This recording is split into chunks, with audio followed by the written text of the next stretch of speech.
Bueno, pues muy buenos días a todos y todas. Y después de esta inauguración, muchísimas gracias a la directora del Centro Benedetti por siempre decirnos que sí, siempre que le llamamos para todos nuestros eventos de la Facultad de Educación.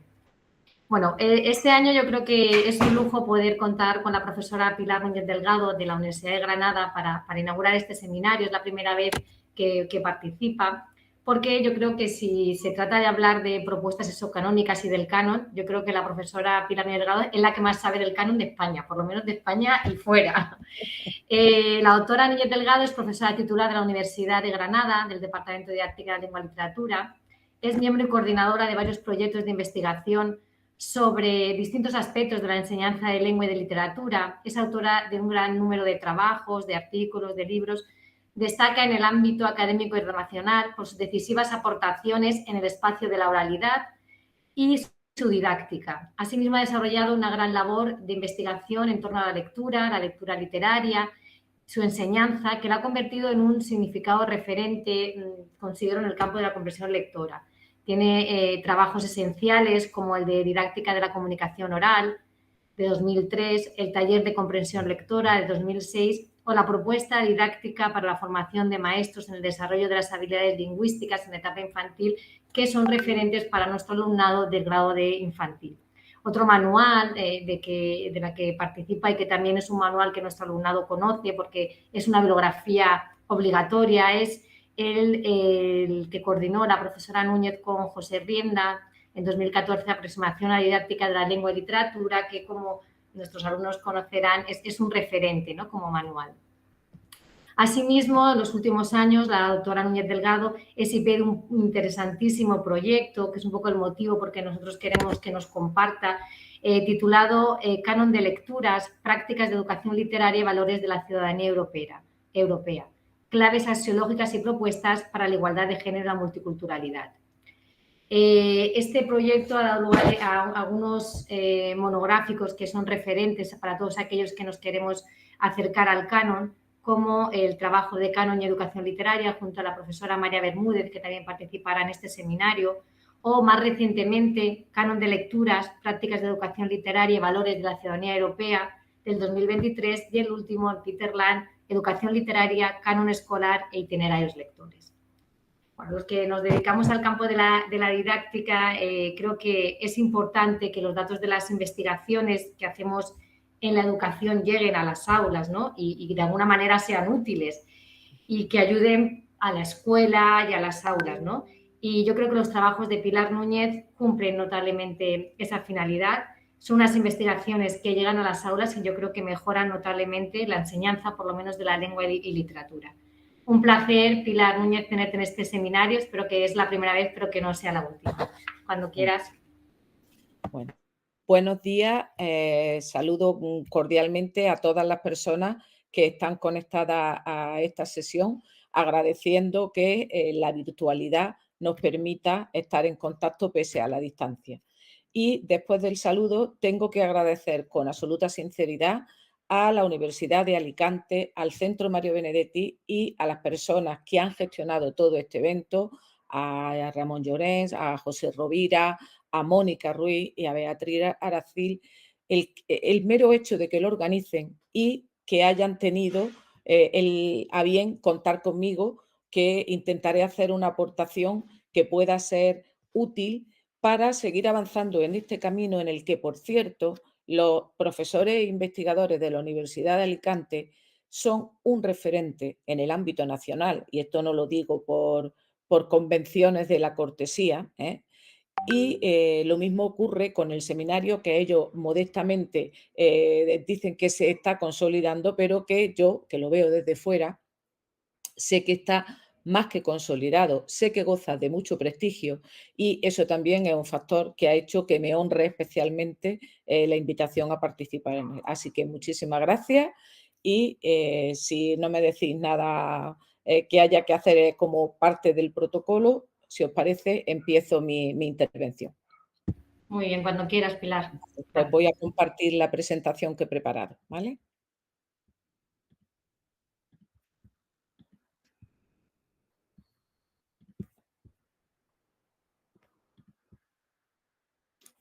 ¿Se ve bien?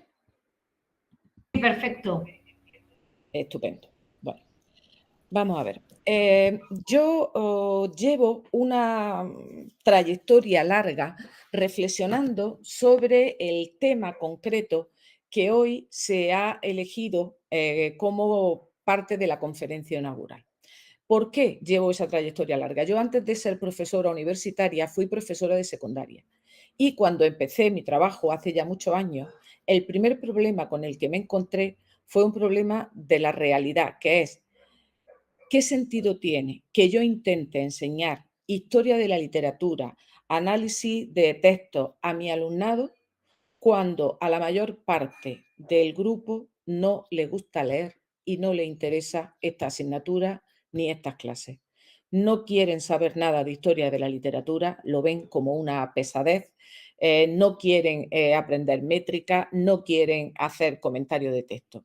Os he dicho que hace muchos años porque la situación era esa.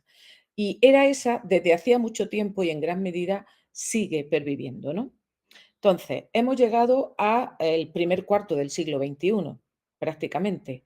De ahí el título que he puesto a mi intervención. Tenemos amplia evidencia de que el mapa y el territorio no coinciden. Es decir, lo que está sucediendo en las aulas de la educación infantil, primaria y secundaria no está sirviendo para hacer personas lectoras a las que les guste que incorporen la literatura a su tiempo de ocio y a sus vidas, que tengan curiosidad por conocer autores, obras. ¿Qué está pasando? Bueno, pues quizás uno de los aspectos clave, según las investigaciones, sobre todo en este último proyecto que mencionaba la doctora Mónica Ruiz, tenga que ver precisamente con el canon de lectura. O sea, qué lecturas se proponen o proponemos y qué se podría hacer para que ese panorama no fuera tan desolador como en mi opinión es. Por lo tanto, vamos a empezar haciéndonos preguntas. ¿Qué pasa? ¿Qué consecuencias tiene que un mapa no coincida con el territorio que representa? Dicho de otra manera, ¿hay coherencia entre el papel que la literatura tiene hoy en la institución escolar y las prácticas lectoras que hacen las personas en las sociedades contemporáneas al margen de la escuela? Porque hay una barrera que ha estudiado nuestro conferenciante de clausura, el profesor de Amo, ¿no? Sobre todo cuando ha estudiado las prácticas letradas en los espacios de afinidad.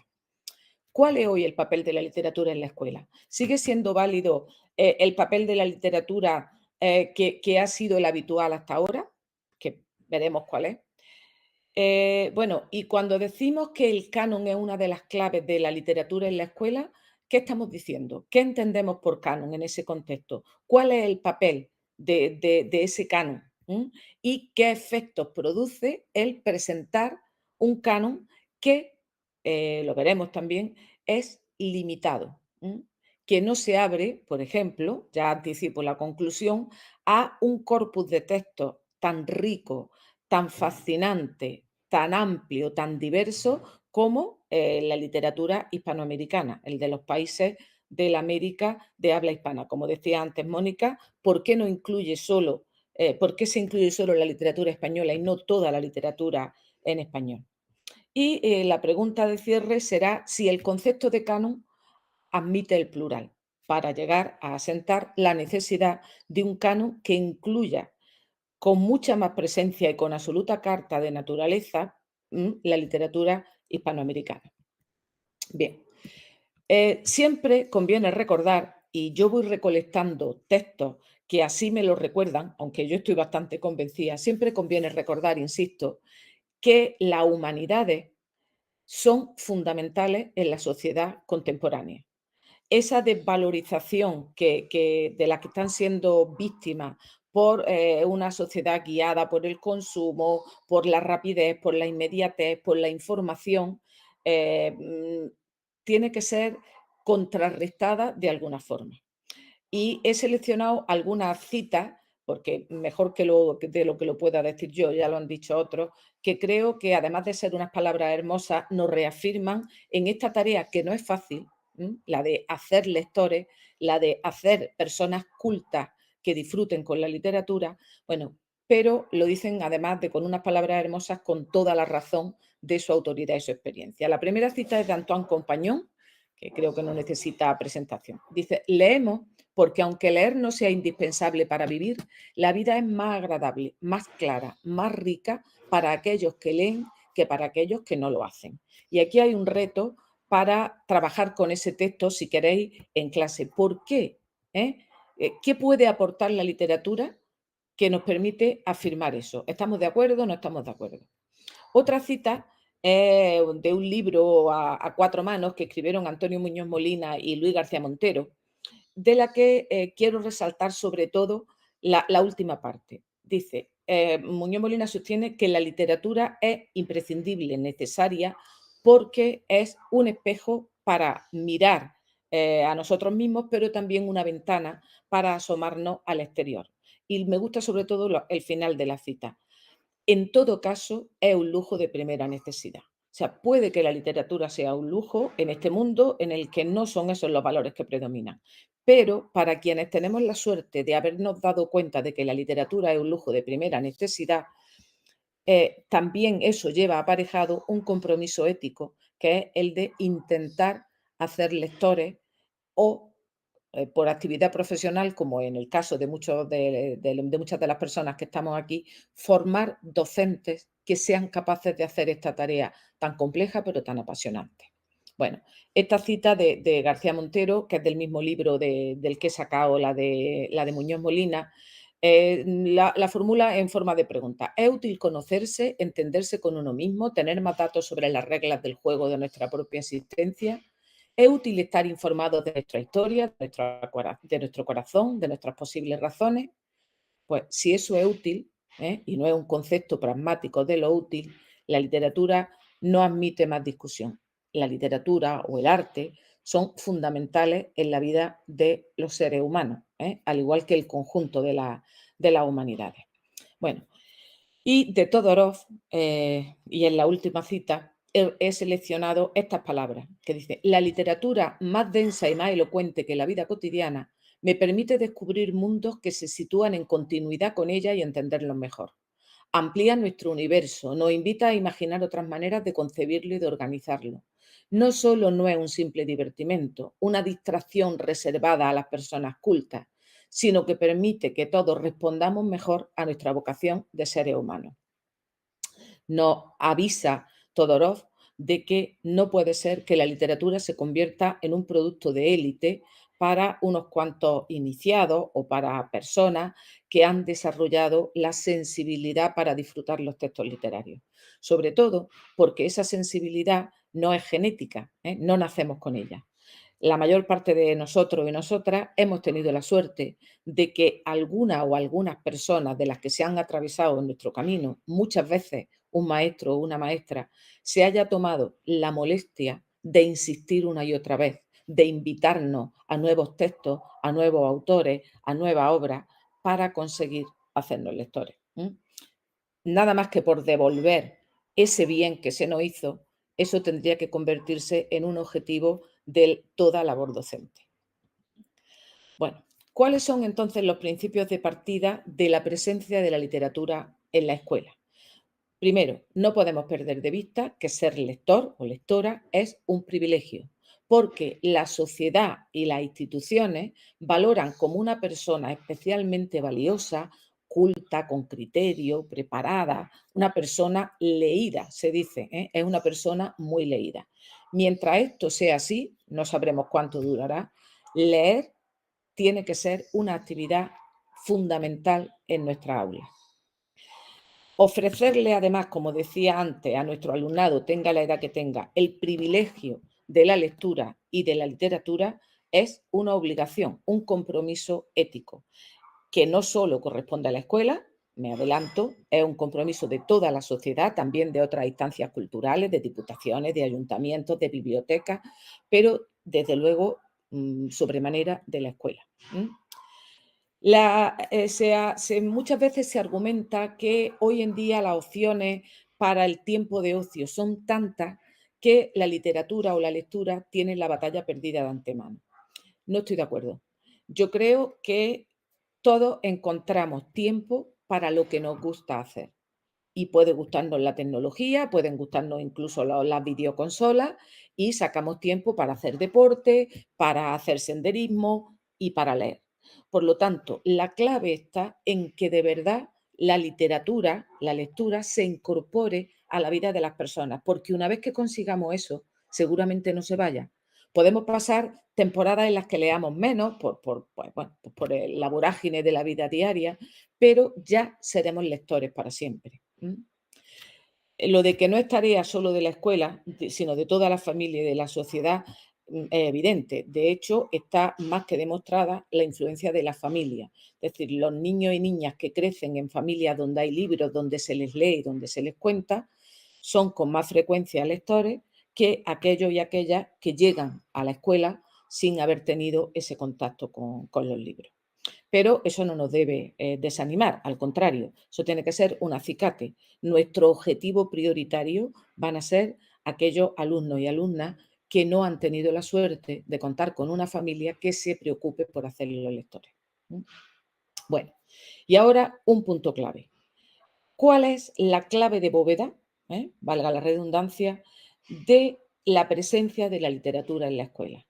Lo han dicho muchos estudiosos, entre ellos el profesor Mendoza ha insistido hasta la saciedad, que es una persona fundacional en el área de la didáctica de la literatura, pues para él la clave está en el canon, que yo me he permitido poner en plural, por lo que veremos después, que son los que pautan el camino de acceso a la lectura. Una selección de textos hecha pensando en lo que le puede gustar y puede motivar a quien va a leer, tiene muchas más garantías de éxito que una selección hecha con criterios de un canon historicista o curricular o con las prescripciones de determinadas tendencias de la crítica, que también algunas veces ha ocurrido. Si hay que abrir el canon, y lo lógico sería hablar de los cánones, tenemos que revisar, en ese mapa que yo decía que no representa bien el territorio, tenemos que revisar las fronteras, los márgenes, la orilla de ese mapa. Y desde luego nos daremos cuenta de que no se puede orillar o llevar a la periferia ninguna literatura simplemente por el hecho de que no sea literatura española.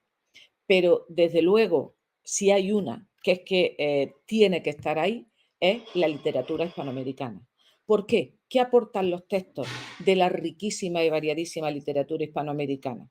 Pues aportan, primero, puntos de contacto con nuestra propia cultura, muchos que yo creo que nos hacen sentirnos cercanos, y también puntos de divergencia y de variedad, de pluralidad cultural que nos enriquecen enormemente, que nos permiten además conocer la alteridad de esas otras culturas, que aunque las denominemos hispanoamericanas no son en absoluto monolíticas, son en sí mismas variadas.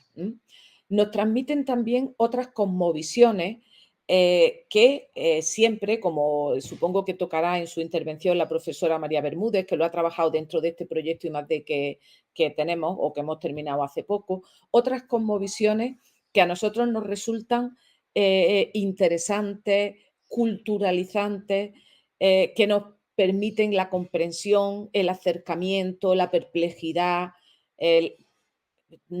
casi que no se necesitan más motivos. Pero podemos citar otro, que es que es literatura escrita en la misma lengua, en su unidad, pero también en su diversidad, en la variedad del español en cada uno de los países que conforman Hispanoamérica. En suma, incluir en el canon con plena carta de naturaleza la literatura hispanoamericana implica acercamiento entre las personas de unos pueblos y otros, comprensión entre ellas y, sobre todo, disfrute de productos estéticos, lingüísticos y culturales de mucha calidad. Bien, vamos a hacer un breve repaso por la historia de la enseñanza de la literatura para que podamos entender por qué hemos llegado a estos días. Vamos a ver, la literatura tiene un papel destacado en la educación desde, pues prácticamente desde la antigüedad grecolatina. El modelo retórico clásico se estructuraba en gran medida sobre el análisis y la reproducción, la imitatio de textos de los escritores que, y digo los escritores, y aquí no digo las escritoras, porque, en fin, ya sabemos que en la antigüedad grecolatina, de haber escritoras, pocas nos han llegado, ¿no? Pocos nombres nos han llegado.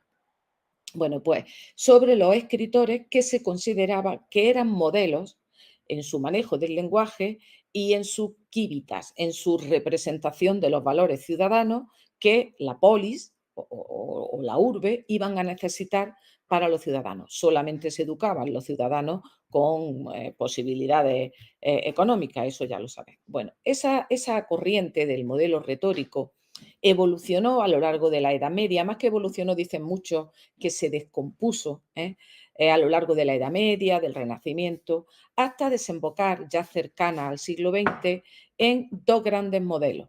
La retórica da lugar a lo que hoy se conoce como la teoría de la argumentación, representada por los trabajos del grupo MI o grupo de Lieja. Quizás como figuras más representantes podemos citar a Perelman y Olbrecht y Teca. Y en el lado de los estudios literarios da lugar a la estilística, al estudio de las figuras retóricas y quizás tiene una perversión que es que convierte el acercamiento a la obra literaria en una detección de esas figuras, en encontrar metáforas, aliteraciones, comparaciones, etc. En el siglo XIX hay un plan de estudio en el caso concreto de España en la que aparece por primera vez el canon escolar que todavía hoy pervive. Están surgiendo los sistemas modernos escolares, están surgiendo porque están apareciendo también los modernos estados burgueses, en la época de la unificación de Alemania y de Italia, y es el momento en que en Europa, particularmente, se plantean los estados la necesidad de definir cómo es cada uno de ellos, es decir, qué peculiaridades tienen los españoles, qué identidad nacional tienen los franceses, qué identidad nacional van a tener los italianos. Y claro, no, cae de su peso que la escuela, como institución creada por el propio Estado, va a tener ahí un papel fundamental. Si ya estamos creando el aparato, ese va a ser el conducto por el que vamos a difundir lo que en el ámbito de la política definamos como ser español. Y en el plan de estudio de 1856 se crea ese canon de lectura que está pensado en principio para crear identidad o espíritu nacional, para valorar cómo somos como país, más que con otro tipo de fines. Entonces, no se nos puede olvidar que desde mediados del 19, el canon escolar, que hoy se mantiene en gran medida, que se identifica con el canon clásico, la Celestina, el libro de Buen Amor, Garcilaso, Fray Luis, Lope de Vega, Góngora, Calderón, se escoge con un motivo, digamos, un tanto sesgado, aunque también siempre se ha aducido el de la calidad literaria o calidad estética, un concepto sobre el que hay mucha controversia, que ya os adelanto. La mayor parte de los cánones nacionales o escolares se definen o se sostienen en ese concepto. Se seleccionan estas obras porque tienen calidad literaria. Pero, como bien dice Marcelo Jurisic, él no conoce ningún trabajo que defina con claridad qué es calidad literaria.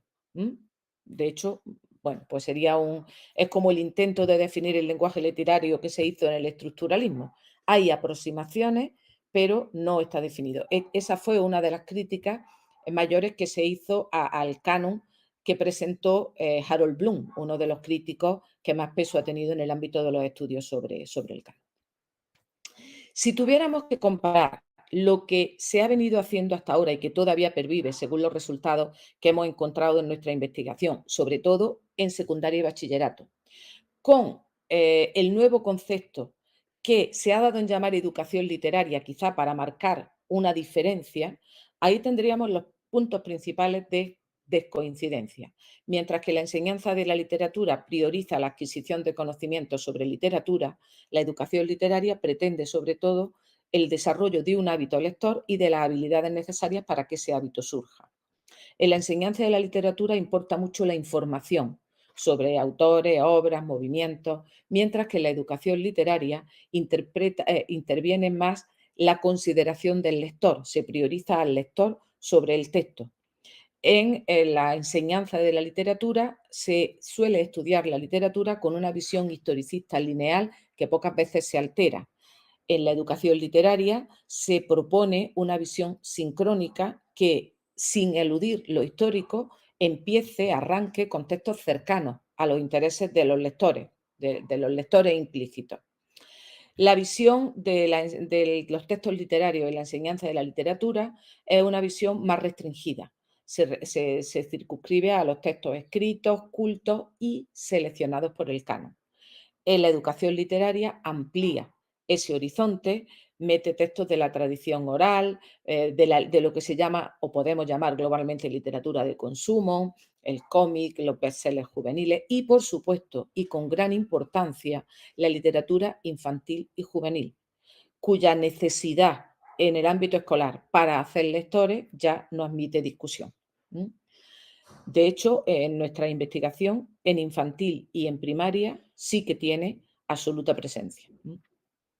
Mientras que la enseñanza tradicional de la literatura tenía una visión inmanentista y estática de los textos literarios, en la educación literaria se procura una visión que conecte la literatura con la realidad, con otras manifestaciones artísticas, culturales, con componentes éticos, con otros elementos.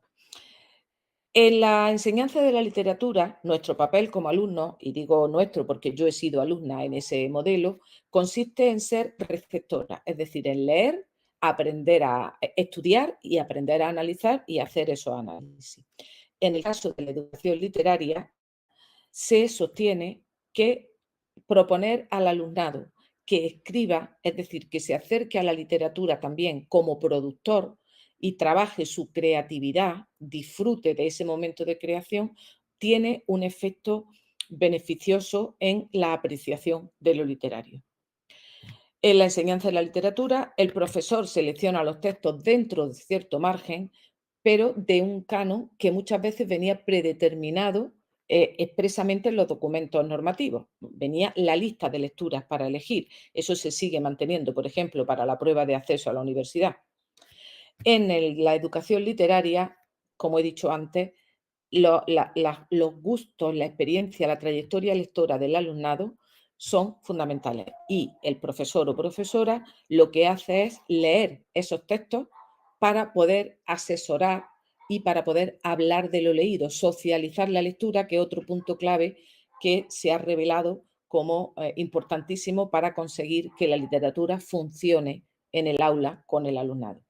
Bueno, en la enseñanza de la literatura los textos tienen que ser modelos lingüísticos, sobre todo en corrección, pero en la educación literaria la apertura también preside lo que tiene que ver con la lengua.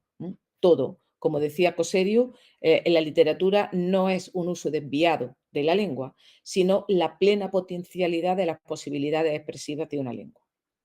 Y un punto importante que tiene mucho que ver con lo que estamos viendo hoy.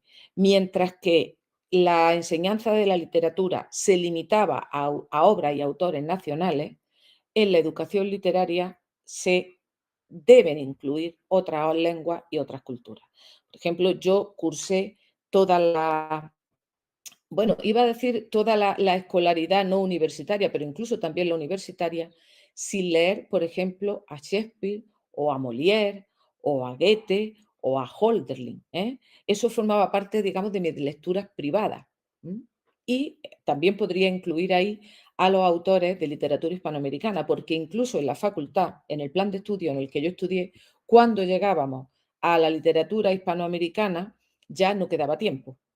Y siempre era un barniz superficial que incluía más el estudio que la lectura y el disfrute de esos textos. Bueno, ¿en qué debe consistir entonces la enseñanza de la literatura o la educación literaria en la aula? Pues creo que el subrayado de esta cita de mi compañero hoy ya jubilado Juan Mata lo incluye. La literatura, la presencia de la literatura en las aulas tiene que ver con el gozo del lenguaje, con disfrutar de una historia bien contada, con ver satisfechos tus deseos, identificarte, la mímesis y la catarsis, ¿no? El valor de las alusiones, es decir, la satisfacción intelectual que da captar el intertexto, la amplitud de los descubrimientos, ¿no? El darte cuenta de que tú no estás sola, que eso que te pasa a ti ya le ha pasado a otra gente y otras personas lo han escrito maravillosamente. La expansión de experiencias que tú has tenido o que puede que no tengas nunca, en la maduración de ideas y de pensamiento, la adopción de otros puntos de vista, la identificación de tus emociones y el aprender a gestionarlas, en fin, el aprecio en suma de la complejidad que engloban los textos literarios. Bien. ¿Qué dimensiones tendríamos que considerar entonces en la literatura que seleccionemos para un canon en el aula? Pues no solamente el valor histórico, como hemos visto antes, o el valor estético, por más que ese valor estético, como he dicho antes, según la crítica especializada, no esté completamente definido. Tenemos que tener en cuenta que la literatura tiene también un fuerte componente noseológico. La literatura es una forma de conocimiento.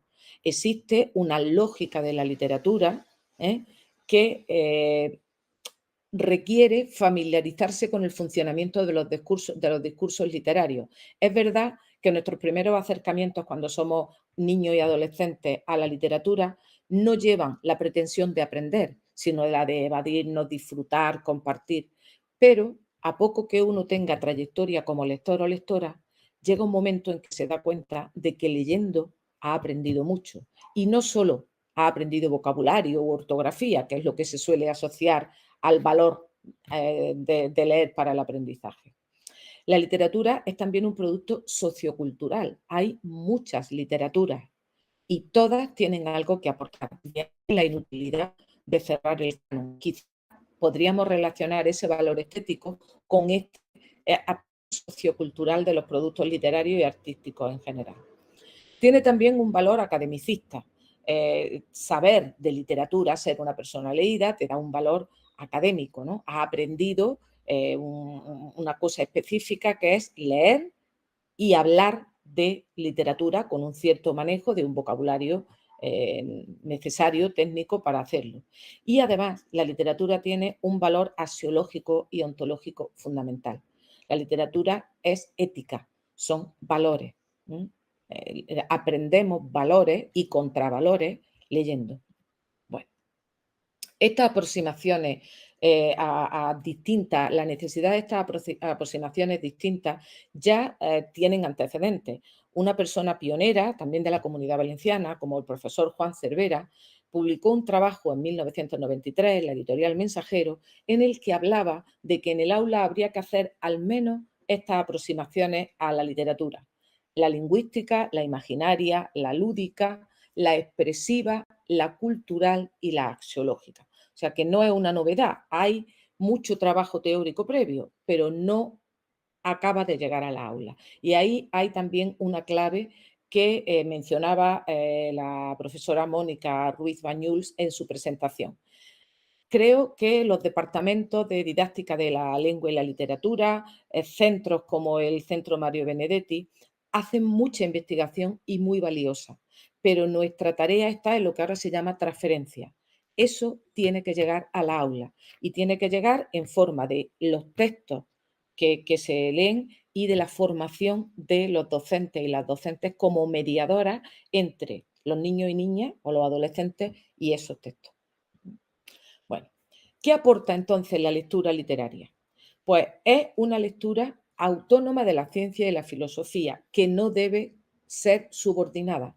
Aporta otro tipo de saberes y de configuraciones, tal y como señalaba Pierre Bourdieu cuando decía que es una literatura caracterizada por su restricción e intransitividad. Compañón añade que es una literatura que piensa, es decir, el leer literatura te pone en contacto y hace que desarrolle un tipo de pensamiento propio de la literatura que es heurístico y no algorítmico, como el de las ciencias puras. Dice que lo resume diciendo que la literatura es un ejercicio de pensamiento. Al leer literatura hay más implicación e interacción del lector con el texto y eso hace que esos lectores sean lectores más críticos, capaces de enfrentarse a textos más complejos, de ejercer una actividad lectora más activa y también más creativa cuando conectan lo que están leyendo con su propio mundo, su propio pensamiento, su propia ideología. ¿Hacia dónde tendría que ir entonces la educación literaria escolar?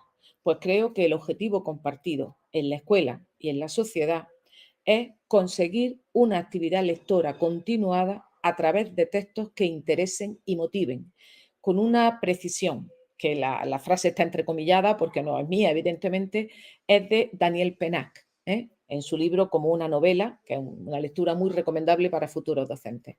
El verbo leer no admite el imperativo. No se puede ordenar u obligar, porque en cuanto obligamos surge la trampa. Hay que invitar, seducir, sugerir, compartir, hablar de lo leído. De ahí la importancia del canon de lectura y de incluir la LIG, no solo española, sino también de otros países, en la formación lectora. Segundo punto que tenemos que tener en cuenta.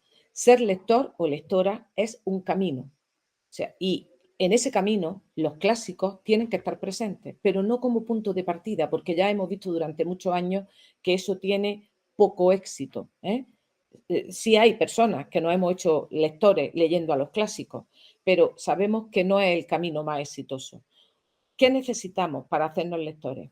Tener compañía y tener guía. De ahí la importancia de esos docentes mediadores que ayuden a allanar, a eliminar dificultades de lenguaje, de comprensión de alusiones culturales, que ofrezcan otras posibilidades. Si no puedes con este libro, prueba con este otro. Si este texto es muy largo, vamos a probar con otro más corto. Y llegamos a otro título que creo que expresa muy bien las posibilidades de ampliar el canon, y es un título borgiano, otro escritor que bueno, yo adoro particularmente, y es que llegamos a un jardín de senderos que se bifurcan, es decir, es imprescindible ampliar y diversificar el canon.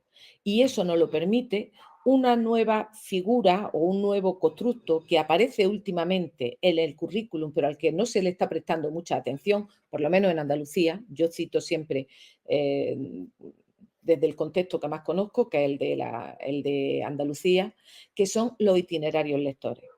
O sea, no se trata de proponer una lista de lecturas para un curso académico, sino que los centros elaboren itinerarios lectores con muchos caminos que se bifurcan por temas, por género, por autoras y autores, para que los destinatarios, que son los alumnos y las alumnas, puedan escoger. Ese itinerario tiene que buscar un tipo de persona y un tipo de lector o lectora. Y tiene que incluir poesía, teatro, narrativa, relato breve, tiene que incluir temas variados, tiene que incluir géneros variados, ¿no? Fantasía, terror, etcétera. Bueno, porque ahí sí que hay más posibilidades de que cada uno encuentre su sitio. Además, dota a los equipos docentes o al centro de una personalidad propia. Esta es nuestra invitación a la lectura, nuestro mapa para transitar la literatura elaborado por la comunidad educativa de este centro. Bueno, ¿cuáles serían entonces las claves de la educación literaria en el siglo XXI? Y tomo estas 4 claves del trabajo de mi compañero y amigo, excelente conferencista de clausura, el profesor de Amo. Primero, consolidar el hábito lector a través de estos itinerarios. Segundo, desarrollar las habilidades interpretativas necesarias para disfrutar de la literatura, y eso incluye también trabajar la creación literaria. Tercero, reivindicar ante todo el disfrute del texto más que el conocimiento de datos sobre los textos. Y cuarto, prescindir un poco de trabajos, de fichas, de exámenes para hacer una experiencia de compartir lo leído, de socializar las lecturas, se suele decir en la bibliografía especializada, que es lo que se ha mostrado como más exitoso, es decir, hablar de lo leído. Pues cuando vamos al cine y vemos una película que nos entusiasma, ¿qué hacemos? Pues normalmente llamamos a algún amigo o amiga para decirle que por favor la vea, para que la comentemos, que le va a encantar, ¿eh? Nos da como un ataque de entusiasmo. Pues eso mismo es lo que hay que posibilitar que se haga con la literatura en vez de sesudas fichas o sesudos trabajos monográficos que, sobre todo a determinadas edades, quizá en infantil, primaria y hasta final de la secundaria obligatoria, no serían nada oportunos, porque corremos el riesgo de apartar más que de traer, ¿vale? ¿Qué riesgos tendríamos que evitar? Primero, el didactismo. Es decir, no elijamos el canon de lectura con una finalidad práctica para aprender, para que repasen vocabulario, para que aprendan ortografía, para que aprendan valores. No debería ser ese el criterio. Segundo, el moralismo. Las obras tienen carga moral, no lo podemos evitar, pero lo que hay que facilitar es que sea el propio lector, la propia lectora, la que construya la moralina o la moral que encierra el relato. No le demos la moraleja hecha, dejémosle que piense, ayudémosle mediante preguntas a interrogarse, ¿qué te parece? ¿Qué opinas? ¿Cómo valora este comportamiento? ¿Qué hubiera pasado si el comportamiento hubiera sido otro? Etcétera. Hay que evitar también el proteccionismo, la limitación. Yo he puesto ahí para que se entienda el chauvinismo, eso de las listas de autores nacionales, y también una cosa que acecha mucho en la escuela, los intereses comerciales. Las grandes editoriales tienen mucha más presencia en las bibliotecas escolares y en las bibliotecas de aula que las editoriales más pequeñas y que seguramente editan con más cuidado de la calidad y del mimo. Entonces, es verdad que los centros tienen serias dificultades para conseguir dinero destinado a la biblioteca, pero habría que ser consciente de que dentro de lo que publican las grandes editoriales hay obras muy valiosas, pero no todas lo son, y que muchas veces son obras encargadas, para trabajar la educación medioambiental, para trabajar la aceptación del diferente o el acoso escolar, y ahí rozamos ese didactismo o ese moralismo que si lo impregna todo invalida en gran medida el acercamiento o dificulta el acercamiento a la obra. Vámonos al canon. ¿Qué es un canon? ¿De dónde viene? Bueno, pues aquí he tratado de completar un gráfico que en principio, en su origen, es del profesor Mendoza con los elementos que estamos viendo hasta ahora. El profesor Mendoza sitúa el canon, es decir, la obra seleccionada, en lo alto del esquema que él propone para conseguir lectores y para tratar la educación literaria en el aula. A través de lo que él llama actividades formativas de recepción, se va logrando la competencia literaria que tiene como sus dos componentes esenciales, de ahí la intersección, que no me ha quedado muy gráficamente muy bien, pero es deliberada, no es un accidente, tiene como dos componentes esenciales las habilidades lectoras necesarias para que el lenguaje de los textos no sea una dificultad y el intertexto del lector que se va ampliando, va creciendo precisamente mediante lectura. La lectura se concibe así como una interacción, tal y como defiende la estética de la recepción, entre lectores y textos. Interacciones que son muy particulares y muy específicas. Cada texto tiene su lector implícito. Este conjunto de elementos desarrolla la capacidad de interpretación, que se manifiesta a través de tres actividades fundamentales: lectura, estudio y análisis, y que tiene que integrar, para que sea total, las dimensiones que hemos visto antes: la estética, la axiológica, la nociológica, la sociocultural. A todo eso es a lo que se llama la experiencia lectora, la experiencia lectora que hay que proporcionar a niños y jóvenes, que a su vez remite, cuando vemos esto quiere representar esta flecha, y alimenta, engrosa, amplía la competencia literaria. Bueno, pues tras esta ubicación de la obra y el resto de elementos de la competencia literaria, ¿qué es un canon? Bueno, el canon existe desde hace mucho tiempo. Viene de la palabra hebrea gane, que no sé si se pronuncia así, que significaba una vara, una unidad de medida. Y rápidamente, por metonimia, se convirtió en norma, de forma que hoy entendemos un canon como un paradigma ideal u oficial sobre algo, un canon de belleza, un canon de lectura. También se entiende como una lista, ese paradigma como una lista o como un catálogo. Pronto eso que surgió como una medida pasó al ámbito religioso, porque ese concepto se usó para establecer los libros del libro por excelencia, la Biblia, tanto los libros del Antiguo Testamento como los del Nuevo Testamento.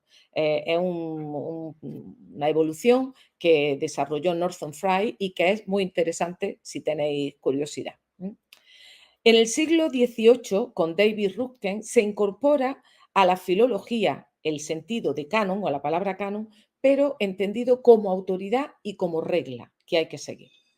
A partir de ese momento, las culturas van creando, además de los textos religiosos, textos profanos. Y en tanto que esos textos profanos van sustituyendo o se convierten en paralelo a los textos sacros, aparece el concepto de valor estético como valor que sustenta el valor sagrado el paralelo al valor sagrado de los textos religiosos. Los textos religiosos tienen un valor sagrado, los textos profanos tienen que tener valor estético para que puedan entrar dentro de la norma.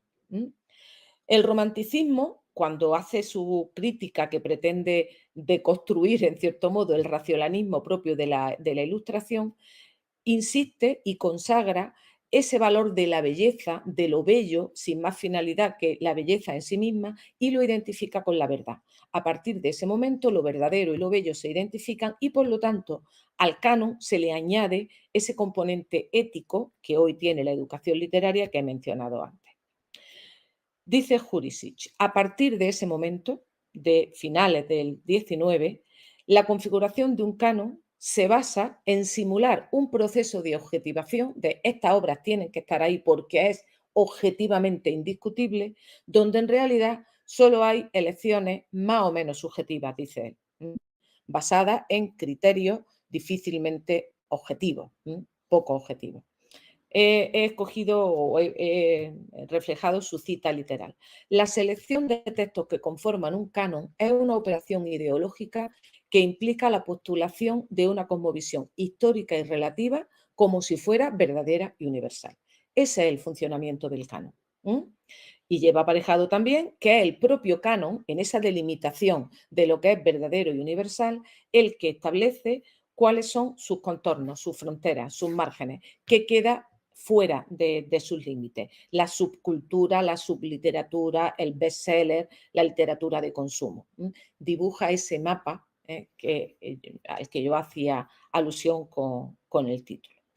¿Quiénes reproducen con absoluto énfasis estas condiciones del canon? Dos grandes instituciones. Por una parte, lo que podríamos llamar la crítica literaria, la hermenéutica interpretativa, y por otra parte, con gran ímpetu, la escuela. La escuela reproduce sin cuestionarlo y sin abrirlo. Los profesores muchas veces nos erigimos en defensores de un canon cuyo origen desconocemos, no sabemos por qué en el siglo XIX se seleccionó ese canon y, lo que es más importante, con el que tenemos dificultades para hacer de mediadores. Es decir, no somos capaces de mostrar a nuestro alumnado por qué hay que leer esa obra y llevarlo a que vean lo que ha hecho que ese clásico perviva.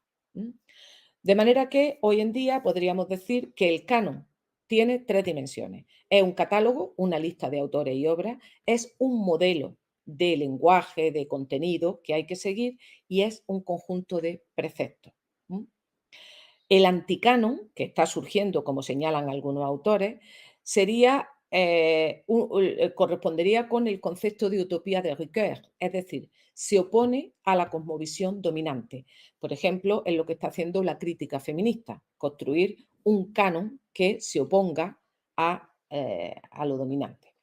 ¿Cómo ha ido avanzando las teorías sobre el canon? Pues tenemos interesantes aportaciones, por ejemplo, desde la teoría de los polisistemas de Benzoar, donde también insiste en que el canon establece su centro y los márgenes, la obra popularísima de Harold Bloom, tan criticada porque él hizo un canon anglosajón blanco y basado en ese criterio estético que no define, para él es un arte de la memoria literaria.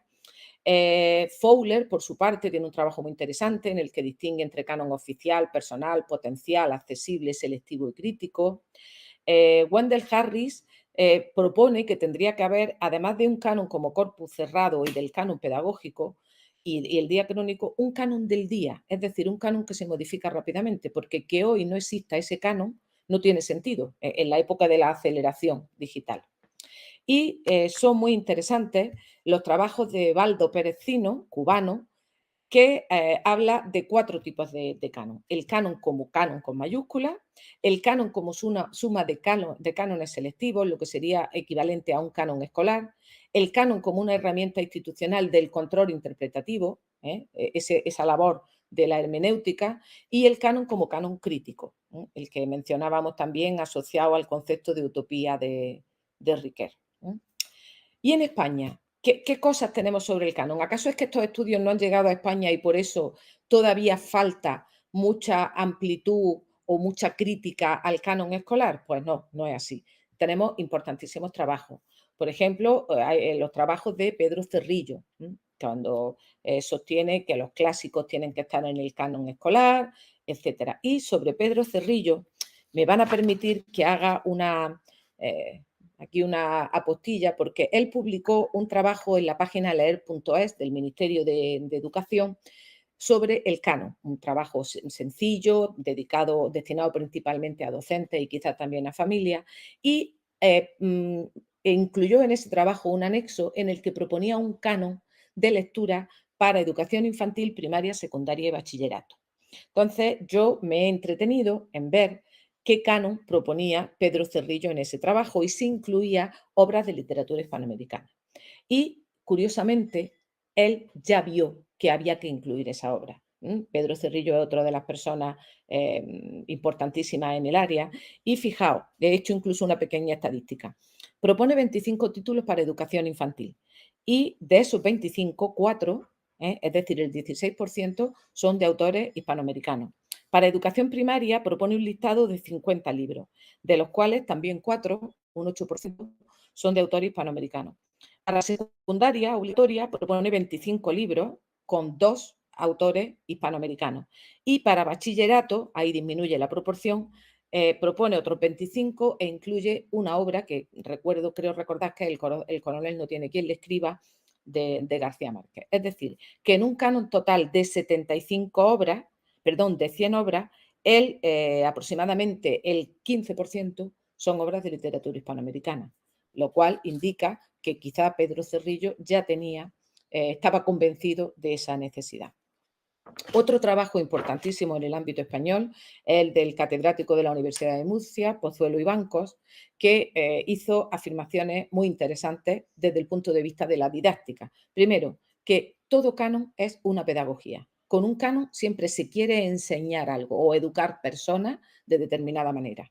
Y, por lo tanto, ese concepto siempre está vinculado con las antologías de textos, que nos sirven para ese fin, y con la historia literaria, con las obras que se han seleccionado y el estudio cronológico de esa obra. Todos conocemos y todas las obras que Mendoza ha dedicado al canon. Y el hecho de que acuñara, además de esa definición de canon que él da, matizara ya que no se puede hablar de un único canon. Él habla del canon filológico, que en gran medida es el canon clásico, que dice que es un canon especializado para la formación de docentes o de filólogos, el canon curricular o escolar, que son las orientaciones e incluso las alusiones a obras y autores que contienen los documentos legales, la ley educativa, el canon de aula, que lo conforman los textos que cada docente trabaja en su aula como especie de textos menores para otras actividades, para ejemplificar una cosa, para hacer un análisis de algún tipo, y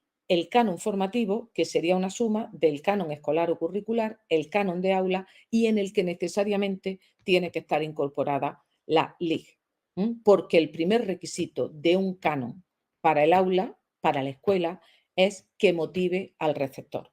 Es decir, pone al lector por delante del texto. No desdeñamos los textos clásicos, pero tienen que aparecer en su momento y tienen que ser objeto de una muy buena labor de mediación. Por lo tanto, el requisito de la formación del profesorado es que eleve a la categoría de canon con la misma validez que un canon único el conjunto de textos que él selecciona para su aula, sean fragmentos o sean obras completas. ¿Cuáles serían entonces los criterios para ese canon? Pues variedad, porque cada obra, como hemos dicho, tiene un lector implícito. Obras motivadoras, tanto en lo lúdico como en lo estético. El darte cuenta de lo que aprendes con la literatura viene después, pero hay que empezar, dice Mendoza, por ese componente lúdico y estético que atrape, que atraiga. Y ese profesorado conocedor, gran lector de obras de literatura infantil y juvenil o de clásicos, pero pensando siempre en cómo llevarlos al aula. Aparte de su actividad, digamos, privada o personal como lector o lectora. Me he tomado la libertad de repasar, mientras tomaba notas para esta intervención, mi canon de obras de la literatura hispanoamericana. No he consultado nada más que mi cabeza y quizás, si queréis, también mi corazón. O sea, qué lecturas de obras hispanoamericanas han sido fundamentales y determinantes para mí. Por ejemplo, yo creo que nadie puede crecer sin haber leído a Pablo Neruda o sin haber leído a Rubén Darío o sin haber jugado con los sones, con el son gorocosongo de Nicolás Guillén, que por cierto estoy viendo que lo he repetido 2 veces. En determinados momentos de la adolescencia, leer a César Vallejo es una experiencia impresionante. Cuando te gusta la docencia, Gabriela Mistral es estupenda. Poetas como Idea Vilariño o como Ida Vitale o como Claribel Alegría o como Cristina Peri Rossi o ese pesimismo desesperanzado y tan duro y tan hermoso de Alejandra Pizarnik o algunos de los sonetos de Borges, o yo recuerdo cuando leí en mi adolescencia rebelde los epigramas de Ernesto Cardenal. O sea, no se puede privar a nadie de esas lecturas. Podría añadir ahí también a María Elena Walsh, que más que la leyera yo, se la leía a mi hijo en su momento. ¿Qué decir de la magnífica tradición cuentística y de novela corta de muchos países de Hispanoamérica? Por ejemplo, yo recuerdo, además lo recuerdo grabado en mi memoria, cuando leí La noche boca arriba de Julio Cortázar. No había leído nada igual en mi vida. Tenía 16 años. Fijaos, estaba en tercero de BUP, lo que hoy es primero de bachillerato. O los cuentos de Borges, el jardín de los senderos que se bifurcan, el Alep. Yo no había visto nunca nada como eso. Eso era literalmente para dejarte con la boca abierta. O el mundo literario de Juan Rulfo, o el maravilloso Mario Benedetti, o los cuentos, los 12 cuentos peregrinos de García Márquez, o Cuerpo y ofrendas de Carlos Fuentes, los cuentos de la selva de Horacio Quiroga, las novelas cortas de Rivera Letelier, ¿no? Por ejemplo, La contadora de películas, que hace poco se ha llevado al cine, los espléndidos cuentos de Mariana Enríquez, que pronuncio Enríquez, pero no le he puesto la tilde porque, como bien me hizo ver José Manuel de Amo, ella no se la pone. O los cuentos de María Gainza, que mezcla 2 de mis pasiones, la literatura y el arte, o de Guadalupe Nettel, ¿no? La mexicana Guadalupe Nettel. Y en novela, pues qué decir, me faltaba diapositiva. De hecho, por no poner la letra más pequeña, no he añadido nada más, ¿no? Rayuela de Cortázar tendría que ser, o por ejemplo, Las muertas de Jorge Ibargüengoitia, o por ejemplo, Paradiso de Lezama Lima, o Bomarzo de Mojica Lainez, o Calcio de Juan Esteban Costaín, o Temporada de huracanes de Fernanda Melchor. O sea, yo no sería la misma persona que soy si no hubiera leído a estos autores, incluyendo a otros muchos que no he puesto. O sea, mi configuración como lectora, mi intertexto, mi ética, mi cultura, tiene una deuda tremenda, que hoy reconozco con gran satisfacción con todos estos autores. Por ejemplo, con Antonio Escármeta, que se hizo más famoso por el cartero de Pablo Neruda, pero que tiene un relato que yo creo que tendría que estar en el canon de todas las escuelas, que se llama La composición, que es una manera de contar los efectos de una dictadura preciosa, sencilla, pero hermosísima. Creo que lo conocéis, ¿no? Bueno, pues para terminar y que podamos hablar si es que alguien quiere intervenir.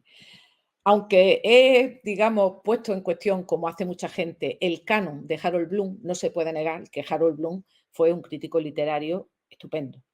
Y una de sus obras, Cómo leer y por qué, tiene una cita que a mí me gusta siempre recordar porque creo que nos sirve para sostenernos en esta tarea que no está exenta de dificultades, que es hacer una buena enseñanza de la literatura en la aula, ampliando el canon. No está exenta de dificultades, pero que es también hermosísima, es un reto personal y profesional. Dice Harold Bloom: no hay una sola manera de leer bien, aunque hay una razón primordial para que leamos. Fijaos que aquí sí admite esa variedad, ¿no?, de lectores y de intereses. A la información tenemos acceso ilimitado, pero ¿dónde encontraremos la sabiduría? No confundamos. Hoy tenemos la información al alcance de un clic, pero no necesitamos solo información, necesitamos sabiduría. Aspirar a ser no solo personas informadas, sino y ante todo personas sabias. Y para esta tarea de personas humanas y académicamente sabias, no se puede prescindir en modo alguno ni de la lectura ni de la literatura. Muchísimas gracias. Muchísimas gracias, Pilar, por tu intervención.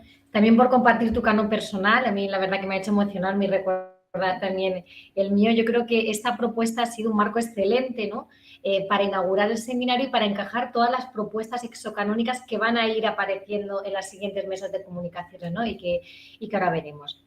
Yo creo que después de tu intervención, yo creo que el público se ha dado cuenta que no he exagerado cuando he dicho que la doctora Núñez es la que más sabe de canon en educación literaria en España.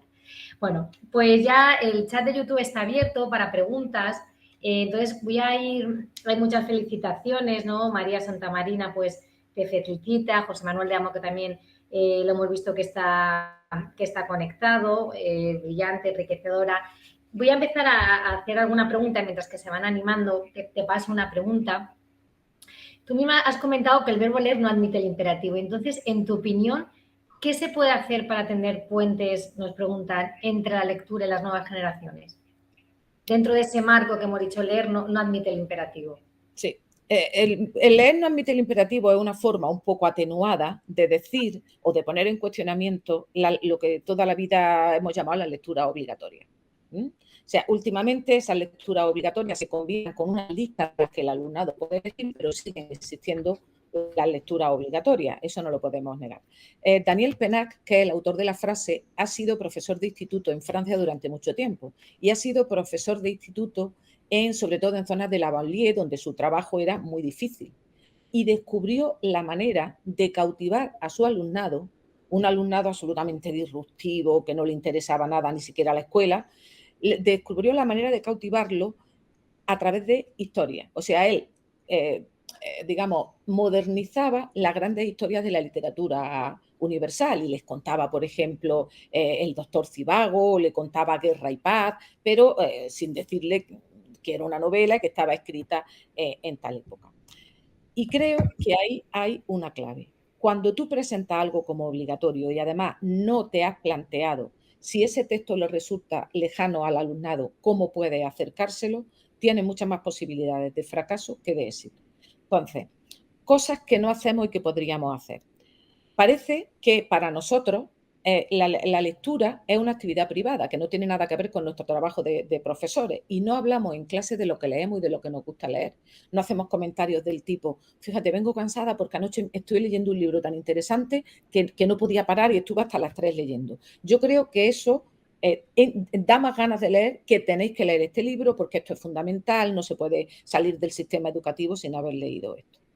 Y lo mismo ocurre, y yo tardé tiempo en darme cuenta, con los alumnos y las alumnas. Ellos leen, muchos leen más de lo que nosotros nos creemos, pero es también un canon personal que muchas veces ni se atreven a mencionar en el aula para que no le digamos eso es basura, eso no vale la pena, ¿por qué gastas tu tiempo leyendo eso? Entonces, yo creo que ahí hay que promover el diálogo y el intercambio. ¿Qué estás leyendo? ¿Te está gustando? Oye, pues cuando acabes dímelo que te voy a proponer yo un libro más o menos con el mismo tema o de la misma línea, a ver si te gusta y luego lo vamos comentando, que yo cuando lo leí me gustó mucho. O sea, yo creo que hay que llevar más a lo personal que a lo académico el primer arranque del gusto por la literatura. Y sabemos que lo de obligar a leer lleva aparejado una cosa que a mí me da mucha pena, que es la trampa. que es, por ejemplo, buscar resúmenes en internet o leerse cada uno un capítulo y cada uno hace el resumen de un capítulo y luego lo entrega. Claro, yo no quiero eso, ¿eh? Porque eso es un fracaso en ese objetivo que yo de verdad asumo con gusto de hacer lectores. Bueno, Olivia Martínez Jiménez, que son profesoras de aquí, excelente intervención, enhorabuena. Has cautivado todo al público. Te hago algunas preguntas más, que todavía tenemos un poquito de tiempo, luego le di la palabra a la directora del Centro Benedetti. María Santa María nos pregunta, a raíz de esa transferencia del conocimiento que tú has estado un poco hablando, que es porque, como tú has comentado, ¿no? Si lo que hacemos no mejora la sociedad, yo creo que no tiene ningún sentido, ¿no? Estamos engañando al público, ¿no? ¿Qué estamos haciendo aquí?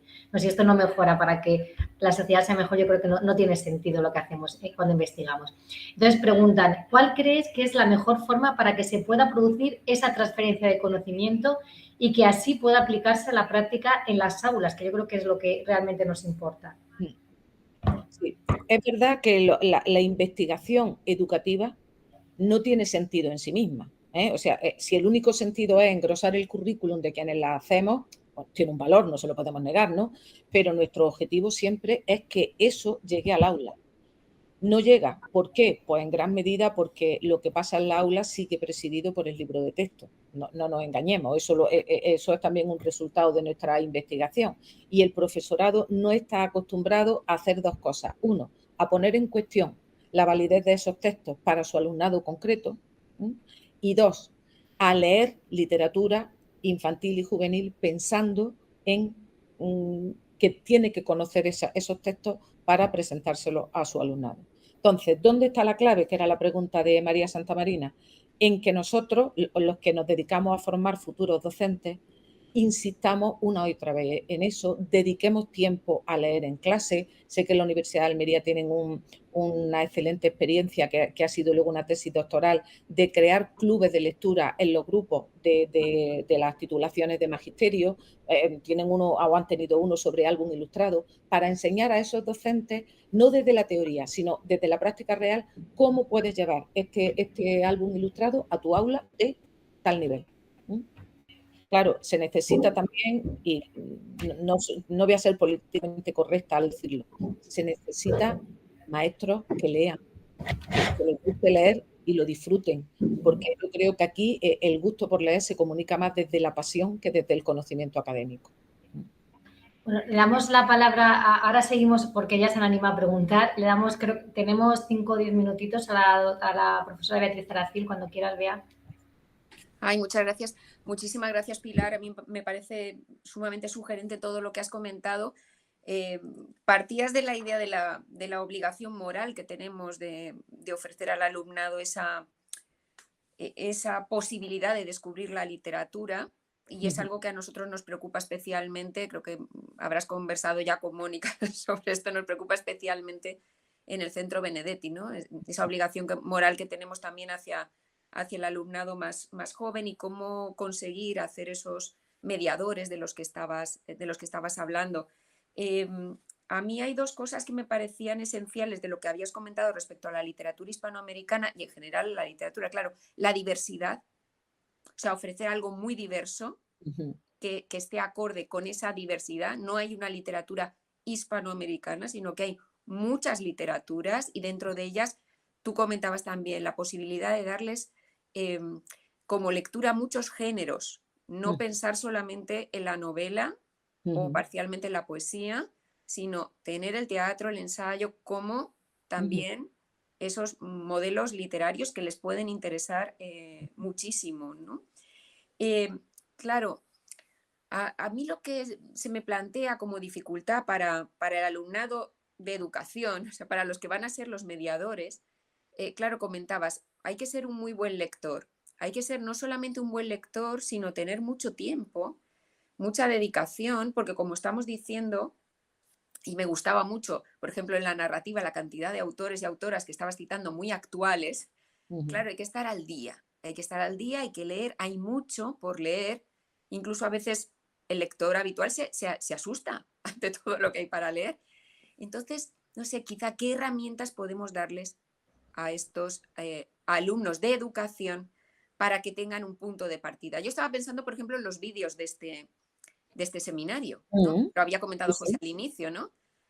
Porque ya tienes unos parámetros, unas coordenadas con determinados textos que a lo mejor desconocías. No sé cómo lo ves, Pilar. Sí, de hecho creo que hay que recurrir incluso a las redes sociales. Verá, hay gente que recomienda sin mucho criterio, pero es verdad, por ejemplo, que el País Libros tiene una cuenta en Instagram donde hace magnífico. Hay librerías estupendas que informan de las novedades y hacen comentarios de los libros que les llegan. O sea, ahí hay esa variedad para que tú oigas, veas y lo que te llame la atención intentes leerlo, ¿eh? En mi caso, lo voy a contar porque fijaos los caminos azarosos por los que yo descubrí la literatura hispanoamericana. He dicho que empecé a leerla con 16 años, en lo que entonces era tercero de BUP y hoy primero de bachillerato. Evidentemente la literatura hispanoamericana no aparecía en el programa de BUP, era un tema último al que no se llegaba nunca. Bueno, pero yo tuve la suerte de que tuve una profesora de literatura en el instituto que se dio cuenta de que me gustaba leer y me gustaba escribir. E hizo lo siguiente conmigo. Me dijo, mira, los libros de clase y los trabajos que hay que hacer, los tienes que hacer, ¿eh? Vamos a leer La Celestina, vamos a leer, y eso lo tienes que leer. Pero yo te voy a traer libros de mi casa para que los leas y tú me vas diciendo si te gustan o no. Y cuando hayas leído unos cuantos, nos vamos a citar para tomarnos un café y los comentamos las dos. Y ahí yo leí, con esa edad, leí, por ejemplo, y quedé, pero de verdad, como San Pablo camino de Damasco, leí Casa de Campo de Donoso y fue, o leí, por ejemplo, los 3 volúmenes de cuentos en Alianza, esa edición tan humilde de Julio Cortázar, y para mí fue, o leí la misteriosa desaparición de la Marquesita de Loria, que para mí era una obra muy atrevida con 16 años, porque en fin, en mis tiempos esas cosas no las podíamos leer todavía. Entonces, creo que tiene más que ver con eso, con no cansarnos de recomendar, de decir, de comentar lo que estamos leyendo. Yo, una vez que inicié esa senda, he seguido siempre leyendo literatura hispanoamericana. En filología yo no me especialicé en hispanoamericana, pero como lectora, pues todas, sobre todo las autoras, últimamente estoy leyendo más mujeres que hombres, forman parte de mi canon porque no estoy dispuesta a prescindir de lo que aportan. Entonces, ¿qué hay que hacer? Invitar, comentar, recomendar, decir, esta sorpresa, fijaos, estoy leyendo un texto que me acaba de sorprender muchísimo. No va a enganchar a todo el mundo, pero a alguien sí. Y yo creo que luego tú en el aula defiendes mucho mejor esa obra, ¿eh? Por eso yo he hecho mi canon personal. Algunas me diréis, son complicadas para secundario o bachillerato, pero yo me veo capaz de defenderla. Yo me veo capaz de intentar tender esos puentes que tú dices, de hacer esa labor de mediación, sabiendo que no va a tener un éxito del 100%, pero creo que me veo capaz de hacerlo. Y como decía, hay lagunas en mi canon. Por ejemplo, yo teatro hispanoamericano no he leído. Por eso no hay una diapositiva con teatro, ¿no? He leído sobre todo narrativa, menos relato breve y menos poesía. Y teatro, muy poco. Muy poco, no nada, realmente, ¿eh? Bueno, tenemos creo que 2 minutitos y terminamos.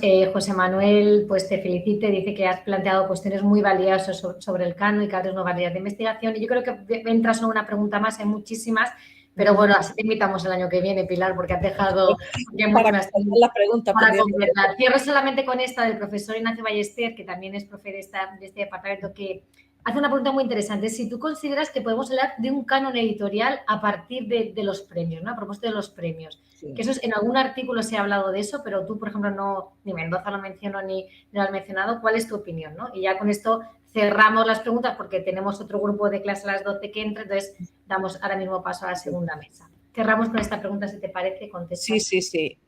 Creo que la pregunta la plantea porque él ha percibido eso y coincido. Ignacio ha percibido eso y coincido. Hay un canon literario a partir de los premios. Y para quien no lee, tampoco me parece mala manera de empezar. Es decir, si a mí me llama la atención el anuncio del Premio Planeta de este año en la televisión y eso hace que vaya a la librería, ya he ido a un sitio y eso es importante. O que vaya a la biblioteca y saque el libro, o que mire cómo descargármelo y empiezo a leerlo, eso ya es un contacto y una aproximación que a mí me vale, porque puede que no sea, sabemos que uno de los peligros de los premios es que según el premio que sea, pues a lo mejor no son obras que se han seleccionado como decíamos, por esa calidad literaria, sino más bien por intereses comerciales, pero siempre es preferible ese acercamiento que ningún acercamiento. Si hay un acercamiento, luego se puede evolucionar. Y ahí estamos los docentes para guiar, para asesorar, para mediar. Pero si no lo hay, pues habrá que buscar con qué hacemos el acercamiento. Pero sí, coincido con él en que hay un canon de premios literarios. Bueno, pues con esto cerramos. Muchísimas gracias, Pilar, por participar en nuestro seminario. Espero, como hemos comentado, que no sea que es la primera, pero que no sea la última. Y vamos ya a hacer una pausa de 2 minutos y damos paso a la siguiente mesa. Muchísimas gracias, Pilar, porque yo creo que ha sido algo excelente a todos y a todas por invitarme y a quienes están escuchando por estar ahí. Muchas gracias.